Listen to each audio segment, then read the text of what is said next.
السلام علیکم دوستو، آج ہم آپ کو ایسا رلا دینے والا واقعہ سنانے والے ہیں کہ جب ایک حافظ قرآن لڑکی کو قبر میں دفن کیا گیا تو اس کی قبر میں آگ جلنے لگی۔ آخر اس لڑکی نے ایسا کون سا گناہ کیا تھا جسے اللہ پاک نے دنیا کے لیے عبرت کا نشان بنا دیا؟ دوستو، اس واقعے کو جاننے کے لیے ہمارے ساتھ رہیے گا۔ یہ واقعہ ہم اس لڑکی کی شوہر کی زبانی سنتے ہیں۔ میرا نام محسن ہے، میں اپنے والدین کی اکلوتی اولاد تھا۔ ہمارے گھر میں کل 4 افراد رہتے تھے، میں، میرے ماں باپ اور میری بیوہ پھپھو جو میری دوسری ماں جیسی تھی۔ میں جب کالج پڑھتا تھا تب میری والدہ کا انتقال ہو گیا تھا اور ہم 3 لوگ باقی رہ گئے۔ ماں کو کھونے کا غم مجھ پر بہت بھاری ثابت ہوا تھا۔ میری ماں بہت نیک عورت تھی، مجھے میری پھپھو اور میرے ابا نے ماں کا غم بھلانے کے لیے بہت سہارا دیا تھا۔ وہ ہر وقت میرے ساتھ لگے رہتے اور دونوں کوشش کرتے تھے کہ مجھے اکیلا نہ ہونے دیں۔ میں ہمیشہ سے ہی ان کی توجہ کا مرکز رہا۔ پھر میں کچھ عرصہ کے بعد سنبھل چکا تھا اور دوبارہ سے اپنی تعلیم کا سلسلہ شروع کر دیا۔ میں پڑھائی سے فارغ ہوا تو میری پھپھو کو میری شادی کا شوق ستانے لگا۔ میں نے حامی بھری تو زور و شور سے میرے لیے لڑکی تلاش کی جانے لگی۔ تب میری پھپھو کو اپنے مرحوم شوہر کے خاندان میں سے ایک لڑکی کا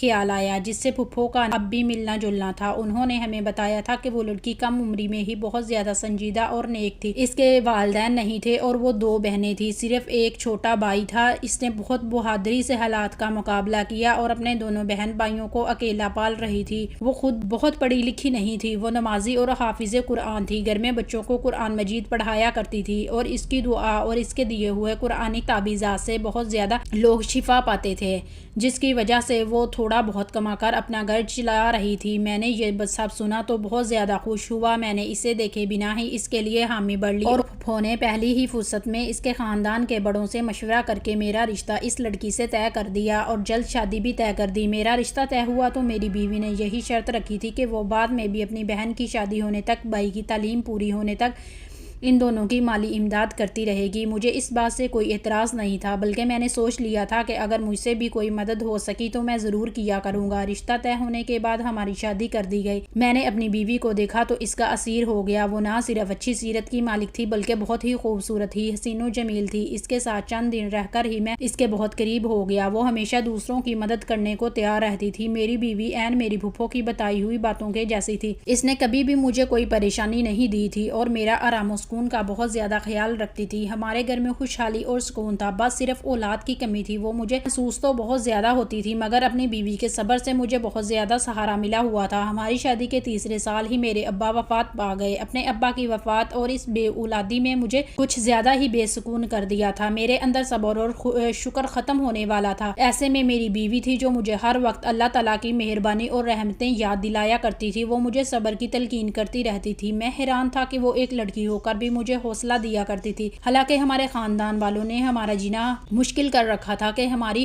اولاد کیوں نہیں ہو رہی۔ اور میری پھپھو تو اٹھتے بیٹھتے ٹھنڈی آہیں بھرنے لگی اور میری بیوی کو بہت زیادہ باتیں سنایا کرتی تھی، یوں جیسے سب کچھ میری بیوی کے ہاتھ میں ہو۔ میں اپنی پھپھو کو بہت زیادہ سمجھا کر تھک چکا تھا، الٹا وہ ہم دونوں سے لڑنے لگتی اور ہمیں علاج کروانے کا کہا کرتی تھی تاکہ ہماری اولاد ہو سکے۔ اور اس پریشانی میں وقت گزرتا گیا۔ جب ہماری شادی کو 6 سال ہونے والے تھے تب ہمیں اولاد کی خوشخبری مل گئی۔ شادی کے اتنے سال بعد اللہ تعالیٰ کو میری بیوی کا صبر پسند آ ہی گیا تھا اور ہمیں اولاد کی خوشخبری ملی۔ ان دونوں میں بہت زیادہ خوش تھا اور اپنی بیوی کا بہت زیادہ خیال رکھا کرتا تھا کیونکہ ڈاکٹر کا کہنا تھا کہ میری بیوی کو بہت زیادہ احتیاط کی ضرورت ہے۔ میرا بس نہیں چلتا تھا کہ میں اپنی بیوی کو بستر سے نیچے اترنے نہ دوں۔ ہماری بہت دعاؤں کے باعث اللہ تعالیٰ نے ہمیں صحت مند اور پیارا سا بچہ عطا فرمایا، مگر بچہ پیدا ہوتے ہی میری بیوی کی طبیعت ایک دم سے بگڑ گئی۔ میں نے ایسا بالکل نہیں سوچا تھا کہ بچہ ہوتے ہی میری بیوی کو میں کھو دوں گا۔ اپنی بیوی کی طبیعت کا سن کر میں نے اللہ سے اس کی زندگی کی بہت دعائیں مانگی مگر میری دعائیں رد ہو گئی اور میری بیوی اللہ تعالیٰ کو پیاری ہو گئی۔ میں غم سے بے حال ہو رہا تھا۔ سب جاننے والے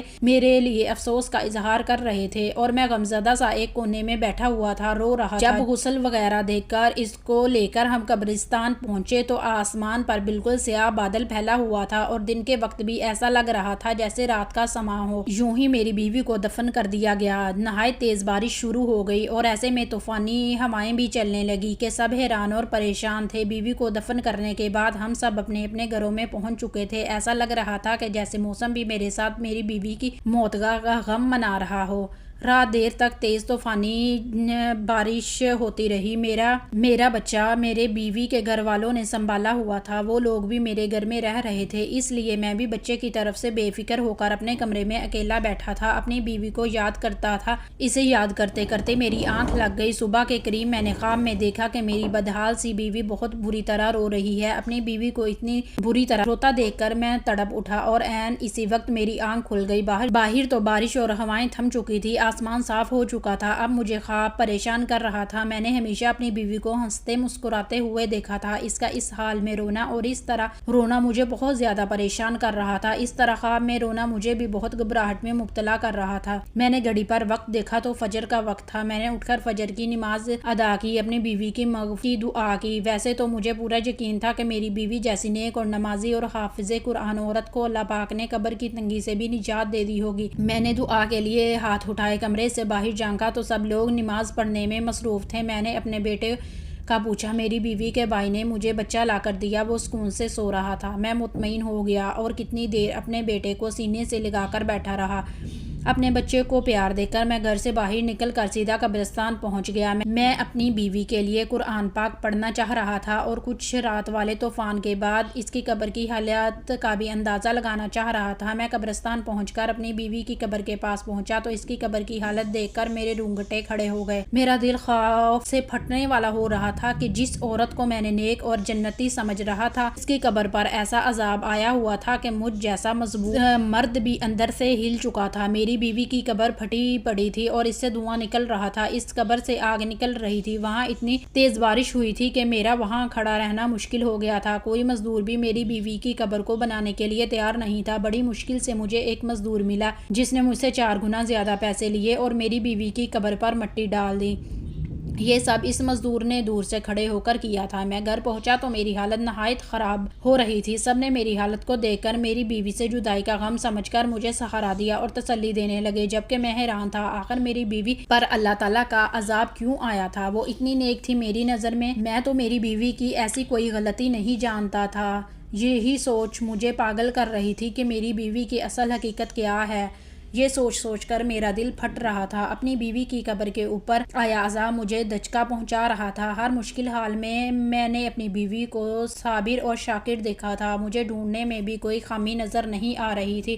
میں اتنا تو جانتا تھا کہ اللہ تعالیٰ ناانصافی نہیں کرتے۔ ایسا تو ہو ہی نہیں سکتا کہ میری بیوی کی حقیقی کردار سے اللہ پاک نہ واقف ہوں۔ مجھے حیرت اور صدمہ تھا کہ میں اتنا عرصہ اپنی بیوی کے ساتھ رہ کر بھی اسے جان نہیں پایا تھا۔ مجھے دکھ یہ بھی تھا کہ اگر میری بیوی کوئی گناہ کر بھی رہی تھی تو کاش کہ مجھے اس گناہ کا پہلے ہی پتہ چل جاتا تاکہ میں اسے اس گناہ سے روک لیتا اور اس عذاب سے بچا لیتا۔ میں پچھتاوے میں مبتلا تھا، مگر ان دنوں کیا چل رہا تھا؟ میرا بیٹا راتوں کے وقت کون سنبھال رہا تھا؟ مجھے کچھ خبر نہیں تھی۔ میں بس اپنی مرحوم بیوی کے لیے بے چین تھا اور اللہ تعالیٰ سے اس کی مغفرت کی دعا کرتا تھا۔ ایک روز پھپھو اچانک میرے پاس آئی اور سنجیدگی سے بولی کہ انہیں مجھ سے بہت زیادہ ضروری بات کرنی ہے۔ میری پھپھو نے مجھ سے جو بات کی وہ مجھے ایک دم غصہ دلا گئی۔ میری بیوی کو مرے ہوئے بڑی مشکل سے 21 یا 20 روز ہوئے تھے۔ میری پھپھو میری دوسری شادی کرنا چاہ رہی تھی۔ میں پھپھو سے ناراض ہونے لگا کہ انہیں میری مرحوم بیوی کا احترام کرنا چاہیے، کم سے کم اتنی جلدی مجھ سے شادی کی بات نہیں کرنی چاہیے، جبکہ میں یہ صدمہ ابھی تک بھول نہیں پایا۔ میں ابھی تک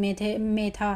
پھپھو نے بڑے ہی تحمل سے میری ناراضگی دیکھی اور مجھے کہنے لگی کہ میں بوڑھی ہو گئی ہوں، اس لیے مجھے میرے بیٹے کو نہیں سنبھال سکتی، کیونکہ پھپھو تو واقعی بیمار اور کمزور ہو گئی تھی۔ ان کی بینائی بھی کم ہو چکی تھی اور میں سوچ کر پریشان ہونے لگا اور تھک ہار کر میں نے اپنی پھپھو کی بات سمجھنے کا فیصلہ کر لیا اور ایک روز کام پر جانے سے پہلے پھپھو کو جواب دے دیا کہ وہ جیسا چاہتی ہیں، مجھے کوئی اعتراض نہیں۔ میرے جواب نے میری پھپھو کو خوشی سے نہال کر دیا تھا۔ میرے جاتے ہی شاید انہوں نے پیچھے سے تمام تیاریاں شروع کر دی تھی۔ میں جیسے ہی کام سے شام کو واپس آیا یہ دیکھ کر حیران رہ گیا۔ پھپھو نے میرے نکاح کے لیے ساری تیاریاں مکمل کر دی تھی۔ میں تو ویسے بھی اس بات کے لیے خود کو راضی کر چکا تھا۔ میں خاموشی سے نکاح خواہ کے سامنے بیٹھ گیا۔ پھپھو نے میرا نکاح میری مرحوم بیوی کی بہن سے کروا دیا تھا۔ اس نکاح کے بعد میں بہت زیادہ اداس تھا، اپنے کمرے میں بند ہو گیا تھا۔ مجھے پریشانی تھی کہ نہ جانے میری میری یہ دوسری بیوی اپنی بڑی بہن کی طرح سمجھدار اور خوش مزاج ہے یا نہیں، اور یہ بھی نہ جانے وہ میرا گھر کیسے سنبھال پائے گی۔ مجھے نہیں لگتا تھا کہ جیسے میرا دل اپنی پہلی بیوی سے مطمئن تھا ویسے دوسری بیوی کے لیے بھی کبھی مطمئن ہو پاؤں گا۔ میرے اپنے معاملات تھے۔ میں صبح سویرے کام پر چلا جاتا تھا، شام کے وقت گھر لوٹ آتا تھا اور اپنے کمرے میں بند ہو جاتا تھا۔ میری دوسری بیوی نے بڑی ہی خاموشی سے میرا ہر کام سنبھال لیا تھا۔ میرا کمرہ بھی اب بالکل صاف ستھرا رہنے لگا تھا کہ میں نے آج تک کبھی اپنی دوسری بیوی کو نہیں دیکھا تھا۔ میں نہیں جانتا تھا کہ وہ کیسی لڑکی ہے، کیونکہ میری پہلی شادی پر بھی اس نے مجھ سے پردہ کیا ہوا تھا، کیونکہ میری بیوی دینی معاملات کی سب سے زیادہ سمجھ رکھتی تھی، اس لیے اپنی بہن کا مجھ سے اس نے پردہ کروایا تھا، اور وہ پردہ آج اس لڑکی سے نکاح ہو جانے کے بعد بھی قائم تھا۔ ایک روز میں کام سے جلدی واپس آیا تو اپنے کمرے میں اپنی دوسری بیوی کو دیکھ کر میں حیران رہ گیا۔ وہ تو اپنی بہن سے بھی زیادہ خوبصورت تھی، مگر ایسا نہیں تھا کہ میں حسن پرست تھا اور مجھے اس کا حسن متوجہ کر رہا تھا۔ مجھے جس بات نے اس کی طرف متوجہ کیا تھا، اس کے چہرے پر پھیلا ہوا سکون اور نرم تاثرات تھے۔ اسے دیکھ کر مجھے ایسا لگا تھا کہ جیسے وہ اپنی بہن کی موت سے بھی خوش اور مطمئن ہو۔ اس بات پر میں عجیب کیفیت میں پڑ گیا اور اسے دیکھتے ہی مجھے غصہ آنے لگا۔ میں نے اسے سوال کیا کہ وہ اتنی مطمئن کس بات پر ہے۔ میرا سوال یقیناً اس کے لیے عجیب اور غیر متوقع تھا، اور پریشانی سے مجھے دیکھنے لگی تو میں مزید بولا کہ اسے اپنی بہن کی موت کا افسوس ہی نہیں ہے، وہ اس کی جگہ لے کر کتنی خوش اور کیسے مطمئن نظر آ سکتی ہے۔ اس کی بہن جوانی میں موت کے منہ میں جا چکی تھی اور اس کی آخرت بھی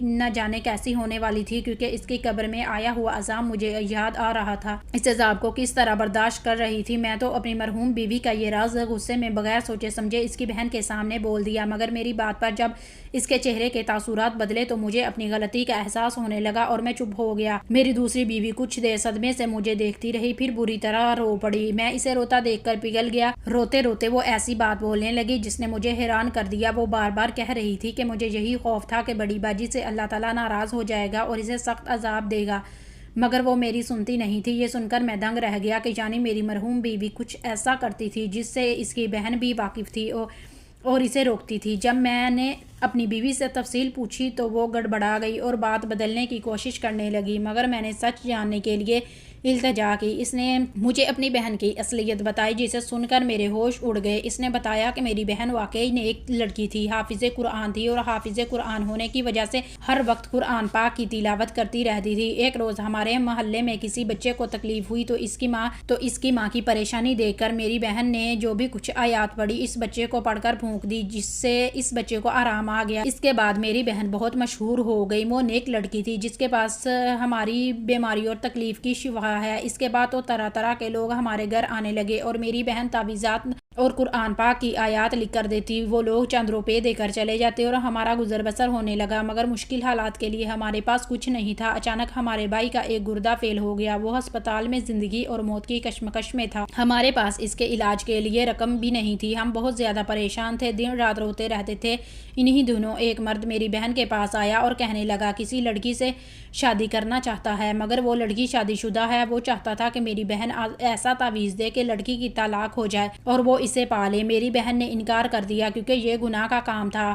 وہ جب اس مرد نے ڈھیروں روپے دینے کا کہا تو میری بہن نے بھائی کو بچانے کے لیے نہ جانے کاغذ پر ایسا کیا لکھا کہ اس لڑکے کی خواہش پوری ہو گئی۔ ہمارے بھائی کا آسانی سے علاج ہو گیا۔ پھر تو ہر روز آئے دن ایسے ہی لوگ آنے لگے جو ناجائز مطالبے کے لیے تعویذات بنواتے تھے، ڈھیروں پیسہ پکڑا کر چلے جاتے تھے۔ ایک روز میں نے جب چھپ کر اپنی بہن کو وہ تعویذ بناتے دیکھا تو میرے سر پر آسمان گر پڑا، کیونکہ میری بہن قرآن پاک کی آیت الٹ لکھ کر دیتی تھی اور یہ کالا علم تھا۔ میں دکھ سے پاگل ہو چکی تھی۔ بہن کو روکنے لگی، اسے سمجھانے لگی کہ وہ توبہ کر لے۔ وہ بولی اگر ایسا نہیں کرتی تو ہمارا بھائی کب کا مر چکا ہوتا۔ اس بات پر میں بہت زیادہ غصہ ہو گئی۔ بہن کو کہا کہ اس سے تو اچھا تھا ہمارا بھائی مر جاتا، مگر یہ حرام کام تو نہ کرتی۔ زندگی موت تو اللہ تعالیٰ کے ہاتھ میں ہے۔ اپنی بہن کو میں بہت زیادہ سمجھاتی رہی، مگر اب وہ لالچ میں آ چکی تھی اور اتنی نیک تھی اور روحانیت پا چکی تھی، مگر اس نے پیسوں کے لالچ میں سب کچھ گوا دیا۔ اس کی زندگی اچھی تھی، وہ نماز پڑھنے والی تھی، ہر وقت قرآن پڑھتی رہتی تھی، ہر وقت اللہ تعالیٰ کا ذکر کرتی رہتی تھی، حتیٰ کہ اس کی شادی ہو گئی، مگر اس نے وہ گناہ کبیرہ کبھی نہ چھوڑا اور پیسہ کماتی رہی۔ میں یہ سب سن رہا تھا۔ میری بیوی بول رہی تھی کہ میں ڈرتی تھی کہ اللہ تعالیٰ ناراض ہو گیا تو توبہ کی مہلت دیے بنا ہی موت دے دے گا اور سخت عذاب میں مبتلا کر دے گا، اور میرا کہا سچ ہو گیا، میں گمسم ہو گیا۔ میں اپنی بیوی کو اتنا نیک سمجھتا رہا اور وہ صرف دنیاوی پیسے کے لالچ میں اتنا بڑا گناہ کر رہی تھی، اور میرے سامنے بیٹھی میری دوسری بیوی اس جیسی حافظ قرآن نہ ہونے کے باوجود اللہ تعالیٰ کا خوف رکھتی تھی۔ اللہ تعالیٰ نے اب مجھے اصل میں نیک بیوی سے نواز دیا تھا۔ کالا علم کرنے والے اور کروانے والے دونوں کے لیے اللہ کے ہاں سخت عذاب ہے۔ کبھی بھی کسی پر اتنی شدید بیماری میں بھی اس گناہ کا مرتکب نہیں ہونا چاہیے، کیونکہ ہو سکتا ہے اس بیماری کے بعد جب موت آئے تو اس کو کبھی بھی عذاب قبر سے نجات نہ ملے۔ اللہ اکبر۔ اللہ پاک سے دعا ہے کہ اللہ پاک ہمیں ایسے تعویذات اور جادو ٹونے سے بچائے اور ایسے گناہ کرنے سے ہماری حفاظت فرمائے۔ دوستو، اگر آپ کو ہماری یہ ویڈیو پسند آئی ہے تو اسے زیادہ سے زیادہ لوگوں میں شیئر کریں۔ آپ کے ایک شیئر سے یہ بات کسی کے دل میں اتر جائے تو ہم سب کے لیے صدقہ جاریہ ہے۔